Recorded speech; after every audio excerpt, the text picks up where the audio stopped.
सर्वदा सर्वदास्माकं सन्निधिं क्रियात्। सरस्वत्यै नमो नित्यं, भद्रकाल्यै नमो नमः। वेद वेदांत वेदांग विद्यास्थानेभ्य एव च। परम सारस्वत युग पुरुष की भांति हम लोगों के बीच में विद्यमान प्रोफेसर पांडे जी लगभग 100 वर्ष और 100 वर्ष की दीर्घ आयु की कामना करते हैं उनकी, क्योंकि वो उतना ही ओजस्वी आदमी हैं जितना उन्हें मैंने आज के 25-30 वर्ष पहले देखा था। दूसरे महापुरुष और परम सारस्वत इस संस्था के प्राण प्रोफेसर श्री गोपाल मिश्र जी, जिन्होंने शताधिक पुस्तकों का लेखन किया है और सतत अध्ययन और लेखन में व्यस्त अपने जीवन को बना रखा है, ऐसे सारस्वत महापुरुष जो संस्था को प्राण दे रहे हैं। हम लोगों के बीच में उपस्थित सरस्वती स्वरूपा आभा जी, और आज जिनकी स्मृति में हम यहाँ आप सब लोग यहाँ उपस्थित हुए हैं, वह तो साक्षात सरस्वती स्वरूपा ही थी। वाणी में इतना संयम, इतनी शीतलता, इतना वैदुष्य और इतना पांडित्य विभा जी के व्यक्तित्व में समाया हुआ था कि वे जब भी किसी आचार्य से मिलती थी या जब कभी भी किसी प्रसंग में शोध या किसी पत्र संदर्भ में उससे उनकी बात होती थी, तो ऐसा लगता था कि कितना ज्ञान है इनमें और कितनी जिज्ञासा और है इनमें जानने की। पहले तो ये खुद अच्छी तरह से चीज़ों को अच्छी समझती थी और इसके बाद भी उनमें एक जिज्ञास वृत्ति जागृत होती थी। जैसा कि श्रीमद् भगवद गीता में कहा गया है, गुरु शुश्रूषया विद्या परिप्रश्नेन सेवया। ये जो गुरुओं के संपर्क से विद्या प्राप्त की जाती है वो तो एक पक्ष था ही, परिप्रश्नेन उनका दूसरा पक्ष था। यह महती जिज्ञासा का प्रसंग हमें बहुत कम शोध छात्रों में दिखलाई पड़ा। यह इसकी सबसे बड़ी अपवाद थी। प्रोफेसर मिश्र जी कभी कभी कुछ ऐसे व्याख्यान होते थे जिसमें रेफरेंस कोर्स या ओरिएंटेशन का उसमें खुद ही रहते थे, उनको लेकर के आते थे और मैं देखता था कि पूरा व्याख्यान हो गया, एक आध दो ही कोई प्रश्न करता था, लेकिन वह फिर कुछ न कुछ उसमें जिज्ञासा अवश्य प्रस्तुत करती थी, क्योंकि उनको विषय बोध होता था। स्मृति में इतना ज़्यादा समाई हुई है, हम लोगों को लगता है कि हम लोगों के बीच से एक साक्षात जीवित सरस्वती हम लोगों से छीन ली गई। बहुत कुछ वो देती भारतीय इतिहास और संस्कृति को, और जिस विधा में वो निष्णात थी, और भारत हम समझते हैं कम से कम हमारे विश्वविद्यालय से लेकर के उत्तर भारत में कोई ऐसा फिर नहीं था जो मृण्मयी मूर्तियों पर और उनमें जो निहित भारतीय संस्कृति और इतिहास के तत्व विद्यमान थे उस पर इतनी गंभीर किसी की सोच रही हो। ऐसी ज्योतिर्मयी शक्ति स्वरूपा विभा जी को हम बार बार उनकी उस आत्मा को स्मरण करते हैं। वो हम लोगों के बीच में सदैव विद्यमान रहेगी, उनकी सरस्वती हम लोगों के बीच में विद्यमान रहेगी, उनकी रचनाएं हम लोगों के बीच में विद्यमान हैं, जिसे आने वाली पीढ़ियां पढ़ेंगी, ज्ञानार्जन करेंगी और यह भी समझने की कोशिश करेंगी कि कितनी विपरीत शारीरिक परिस्थितियों में उन्होंने इतना महत्वपूर्ण शोध कार्य संपन्न किया और इस तरह के ग्रंथों का प्रणयन किया। भाव से भर जाता हूँ जब स्मरण होता है अपनी बीच से एक ऐसी प्रतिभा के चले जाने का। कौशाम्बी की मूर्तियों पर सबसे पहले इस पूरा स्थल के उत्खननकर्ता प्रोफेसर शर्मा जी ने एक्सकेवेशंस एट कौशाम्बी नामक पुस्तक में जो उन्होंने प्राप्त किया था, बहुत सारी मूर्तियों के बारे में चर्चा की है। उसमें प्रस्तन मूर्तियां भी थी, मृण्मयी मूर्तियां भी थी, और उन्होंने अपनी पूरे विद्वत टीम के साथ जो विभाग के आचार्यगण थे, प्रोफेसर नेगी साहब थे, प्रोफेसर दिनेश यादव साहब थे, प्रोफेसर उदय नारायण राय साहब थे, डॉक्टर सध्या मुखर्जी थी, प्रोफेसर रीएस राय साहब थे, प्रोफेसर जयाधर मिश्र जी थी। ये सब विद्वान थे और विद्वान लोगों की टीम पूरी थी। प्रोफेसर गोविंद राज शर्मा जी के साथ वो स्वयं भी बहुत प्रबुद्ध थे, पुरातत्व में उनकी बड़ी अच्छी गति थी, तो उन्होंने बहुत कुछ विश्लेषण करने की चेष्टा की थी। लेकिन तब भी सारी मूर्तियां बोलती थी कि हमें और विश्लेषण चाहिए, हमारी पहचान और है, हमारे भीतर सांस्कृतिक और ऐतिहासिक निधियां छिपी हुई हैं, इनको पढ़िए। ये इतनी मुखर मूर्तियां थी कि बार बार कहती थी कि हम पर शोध हो, और उस कार्य को पूरा करने में जिस विदेशी शोधकर्त्री की आवश्यकता थी वह संयोग से डॉक्टर विभा मिश्रा के रूप में प्राप्त। डॉक्टर विभा मिश्रा ने मृण्मयी मूर्तियों में निहार करके देखा इसमें इतिहास के कितने तत्व, प्राचीन भारतीय संस्कृति के कितने ऐसे तत्व जो अन्यत्र स्पष्ट नहीं है, न साहित्य में न किसी प्रकार की मूर्तियों में, वे मृण्मयी मूर्तियों में समाई हुई है। खासतौर से सिनी वाली के संदर्भ में जब उन्होंने चर्चा प्रारंभ की तो सिनी वाली को कह दिया गया कि यह एक ऐसी मूर्ति है जिसकी केश विन्यास की अपनी एक परंपरा है, जिसमें मुखमंडल पर एक निश्चित प्रकार की कोई देवी जैसी आकृति दिखलाई पड़ती है। लेकिन सिनी वाली है क्या? सिनी वाली का प्रसंग हमारे भारतीय साहित्य में कहाँ आ रहा है, किन किन संदर्भों में उसकी व्याख्या हो रही है? इसे जब विभा ने अपनी लेखनी दी तब पता चला कि राका, कुहू, सिनी वाली ये सब देवियां हैं और ये वैदिक देवियां हैं। सिनी वाली को उन्होंने स्पष्ट किया कि चतुर्दशी की रात्रि जो अमावस्या के पहले आती है और चतुर्दशी और अमावस्या के मिलन जहां होता है उसकी अधिष्ठात्री देवी सिनी वाली है। और इस सिनी वाली की फिर उन्होंने खोज की कि यह इसका स्वरूप क्या है, तो मालूम हुआ कि वो शोकौपसा है, वो कपर्दा है, और इस तरह से उसकी कई ऐसी विशेषताएं फिर उन्होंने साहित्य से निकाली। उन्होंने इसका बड़ा अच्छा विश्लेषण किया है। मैं थोड़ा सा आप लोगों के सामने प्रकाश में डाल दूं क्योंकि वह आने वाली पीढ़ियों को भी समझने की जरूरत पड़ी, क्योंकि उन्होंने बहुत काम करके छोड़ दिया है लेकिन बहुत कुछ काम उन्होंने संकेत भी किया है। जैसे सुकपर्दा का उन्होंने कहा कि ये सुकपर्दा जो है इसे महीधर ने स्त्रियों की स्त्रियों का उचित केस बंद बताया है। उवट ने इसकी व्याख्या करते हुए कहा कि साध केशम संयमना वेणीर्वा कपर्दा, माने वेणी का अच्छी तरह से बांधना और उसको एक नया अलंकृत रूप देना, यह है सिनी वाली के केस की विशेषता। सोपसा अथवा औपसा की व्याख्या करते हुए उन्होंने कहा कि सुंदर अवयवों वाली नारी। अब देखिए इसकी एक व्याख्या महीधर और उवट ने सुंदर अवयवों वाली नारी किया था, और कुछ लोगों ने कहा कि नहीं ये वेणी का स्वरूप है, और इस पर और भी व्याख्याकारों ने अपनी बात कही।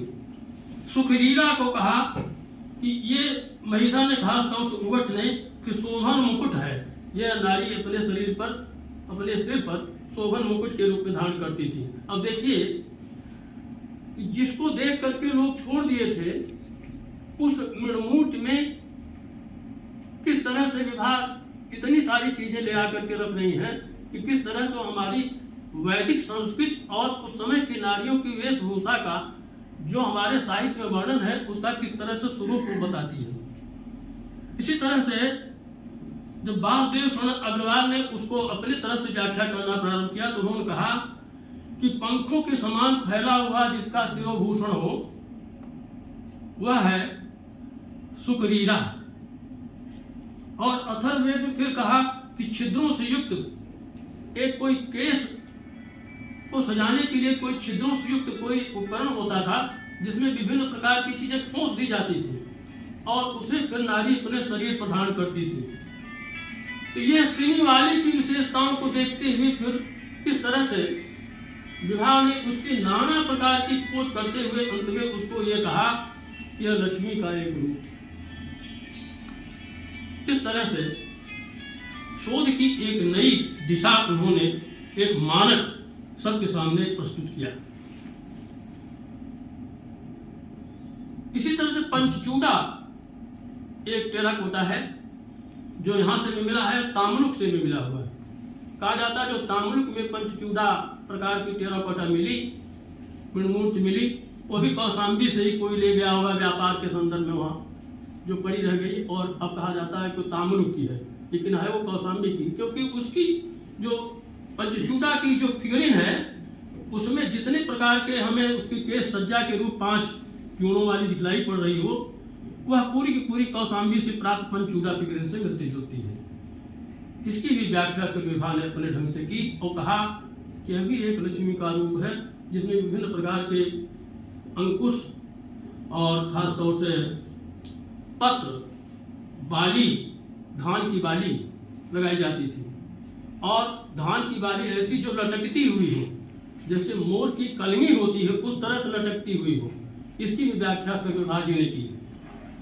तो विभा जी में मैंने देखा कि उनकी किताब मैंने पढ़ी पूरी कौशाम्बी की मृणमूर्तियों पर, तो मुझे ऐसा लगा कि इतनी गहराई से व्याख्या करने की क्षमता तो केवल उन्हीं में थी, क्योंकि उनको संस्कृति का, इतिहास का और प्राचीन भारतीय वाङ्मय का बहुत अच्छा बोध था और साथ ही साथ शोध की वृत्ति थी, शोध की जिज्ञासा थी। तो उसके नाते वो लग करके इन सब चीजों की व्याख्या करती थी।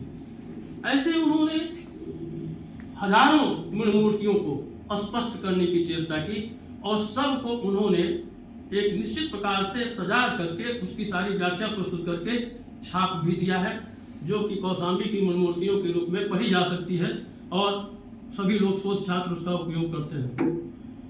भारत के किसी भी लाइब्रेरी में, आर्काइव्स में, सब जगह वो उपलब्ध है और कोई भी शोध छात्र जो प्राचीन भारत का कला इतिहास पर अध्ययन करता है या किसी भी विषय का कला अध्ययन करने वाला कोई व्यक्ति होता है या साधारण जिज्ञासु भी कोई होता है, पाठक होता है, तो वह ऐसी पुस्तकों को ढूंढ करके पढ़ता है। विभा जी का बहुत बड़ा काम था।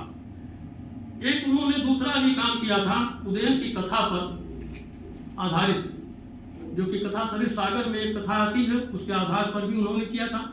उसको उन्होंने यूजीसी के एक प्रोजेक्ट के अंतर्गत सबमिट किया था और प्रकाशित भी किया था। अब ये उदयन का जो प्रसंग है ये बड़ा महत्वपूर्ण है। हम सब जानते हैं कि भास ने एक नाटक लिखा स्वप्नवासो दत्तम, उसमें भास और उदयन के प्रणय कथा का निवेदन है। लेकिन यह बड़ा आश्चर्यजनक लगा कि कौशाम्बी के एक मृत फलक पर वासव दत्ता को अपने हाथी बैठा करके भागते हुए उदयन दिखाया जा रहा है और इसकी पहचान की फिर विभा ने कि यह वही उदयन है जो बस नरेश का राजा था और यह वही वासव दत्ता है जो किसी समय अवंती नरेश की कन्या थी और वीणा वादन के द्वारा किस तरह से उदयन ने उसको मोहित किया था और उस अवंती नरेश के जेल में बंद होते हुए भी किस तरह से उदयन ने वासव दत्ता को अपने हाथी बैठा करके भागने की कोशिश की थी।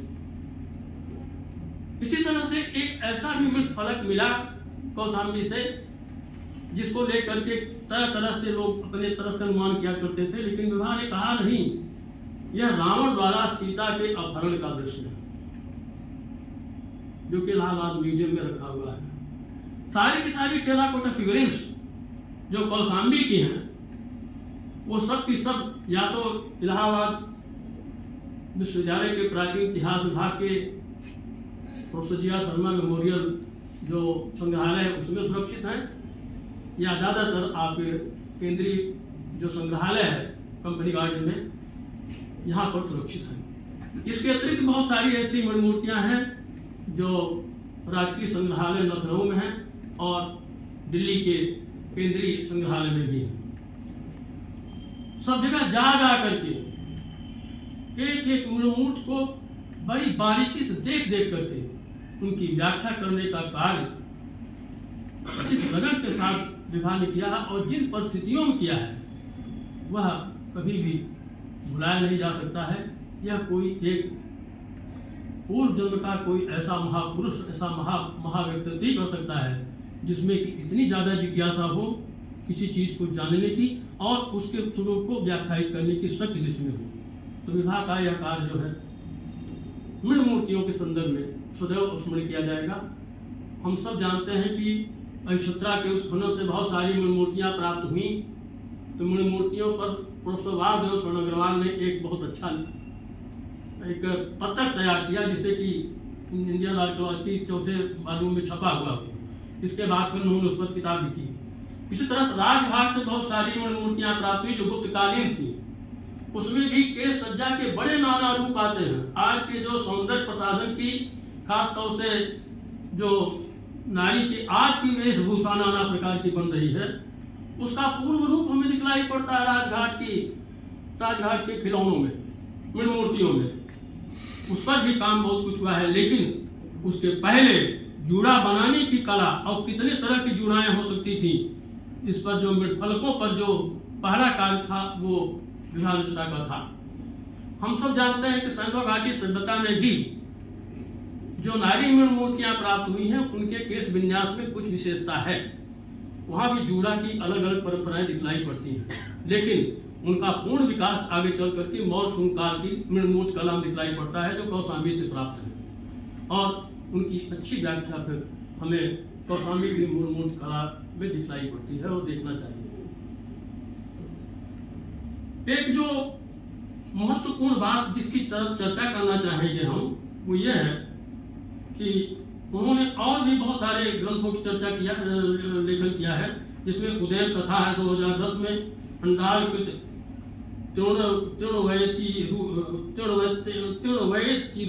तिरुमूली और वलयपत एवं कुंडल केसी, ये भी उनकी कृतियां हैं जिसको उन्होंने छापा। सबसे बड़ी बात है कि कम से कम शताधिक उनके शोध पत्र विभिन्न पत्रिकाओं में छपे हुए हैं, और कब वो लिखती थी और कितना लिखती थी, और जब कोई भी पत्र उनका ऐसा नहीं है जो किसी एक पूर्व पत्र का रूप हो, बल्कि वो एक सब नए पत्र शोध पत्र थे और सभी उनके अच्छे शोध पत्र माने जाते हैं।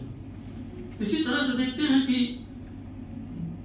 कौशाम्बी की मृण मूर्तियों में अनेक धार्मिक मृण मूर्तियों की पहचान उन्होंने की। उमा माहेश्वर की किया उन्होंने यक्ष कुबेर की किया, यक्षिणियों की विभिन्न प्रकारों की उन्होंने जो लोक देवता होते हैं उनकी कईयों की पहचान की। इसके अतिरिक्त जो राज परिवारों के और संभ्रांत नागरिकों के जीवन की बहुत सारी चीजें हैं नगरों में, दाम्पत्य जीवन का है या उनके साथ बैठ कर द्यूत क्रीड़ा का है अथवा मद्यपान का है या गोष्ठी का है, सारे दृश्यों को उन्होंने साफ साफ स्पष्ट किया और इसकी कैटेगरी उन्होंने स्पष्ट की कि ये सारे दृश्य राजघरानों से हैं, ये दृश्य जो हैं वो सामान्य नागरिकों के हैं, ये सामान्य श्रमिकों के हैं, ये सामान्य नारियों की हैं, ये खास विशिष्ट नारियों के हैं, ये देवियों के हैं और यह देवी देवताओं के रूप हैं। इस रत्न मूर्तियों की एक पहचान, उसका एक सांगोपांग विवरण हमें उनकी कृतियों में दिखलाई पड़ता है। एक जो चर्चा यहाँ करना चाहिए वो ये कि महाभारत में महर्षि वेदव्यास ने एक साफ बात कही कि प्रत्यक्षदर्शी लोकानाम सर्वदर्शी ये भवे नरः। जो लोक को ठीक से देखता है अपने आंखों से, वह सर्वदर्शी हो जाता है। तो लोक कहाँ दिखलाई पड़ता है? लोक दिखलाई पड़ता है इन मूर्तियों में, क्योंकि लोक जो है वह जन सामान्य से लेकर के संभ्रांत नागरिक का पूरा सांसारिक जीवन है, सामाजिक जीवन है, उसका धार्मिक जीवन है, उसका कार्य व्यापार है, उसकी विभिन्न प्रकार की क्रियाएं हैं। वह सब का सब हमें मूर्ति कला में दिखलाई पड़ रहा है और लोक कलाओं में दिखलाई पड़ रहा है। वो चाहे चित्रकला हो, चाहे मूर्ति कला हो, और चाहे लोक कला का कोई भी रूप हो, उनमें वो रूप स्पष्ट होता है। तो कहते हैं कि इन लोक कलाओं को जो ठीक से देखता है वो समाज को ठीक से समझता है, वही समाज की संस्कृति को भी ठीक से समझ सकता है। और भारतीय संस्कृति को समझने के लिए तो यह आवश्यक है कि आप लोक को जानें, क्योंकि जिसको हम इंडिजिनस कल्चर करते हैं, जिसको हम भारतीय संस्कृति का मूल कहते हैं, वह गांव है। पुराणों ने बहुत साफ कहा कि वेदों की बहुत सारी मान्यताएं, उन्होंने कहा कि भाई इतिहास पुराणाभ्याम वेदम समुद्भंगे विवेक चल प्रसाद वेदों मामयम प्रहर्षति।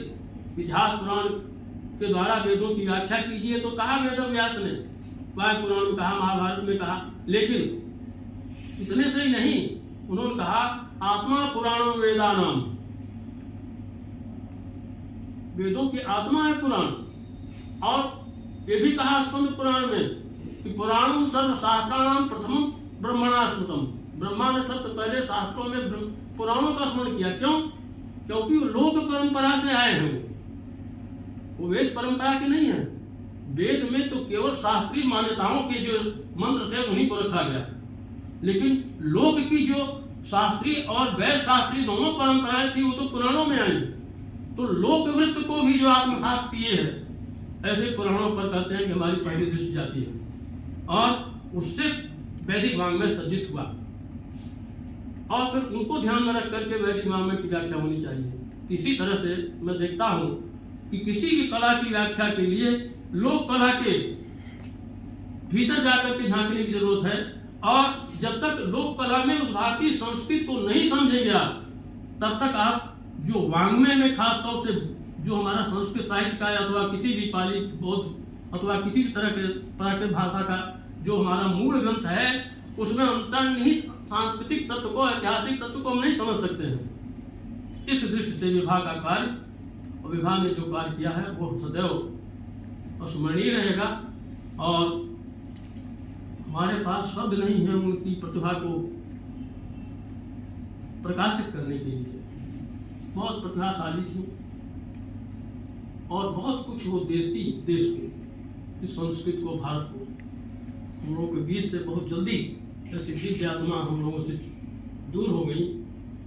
हम लोग उनका स्मरण करते हैं तो भर जाता है आंखों में आंसू, और फिर बार बार यही इच्छा होती है कि सरस्वती स्वरूपा ऐसी आत्मा जहाँ भी हो फिर से जन्म ले, और भारतीय इतिहास, संस्कृति, कला को फिर एक नवजीवन मिले। आप सब लोगों ने हमारी बात को ठीक से सुनने की चेष्टा की, और हमें इस अवसर पर दो शब्द कहने के लिए विज्ञान परिषद के वर्तमान अध्यक्ष और यहाँ के जितने भी माननीय सदस्यगण हैं अथवा अध्यक्षगण हैं, सभी के प्रति मैं बहुत ज़्यादा आभार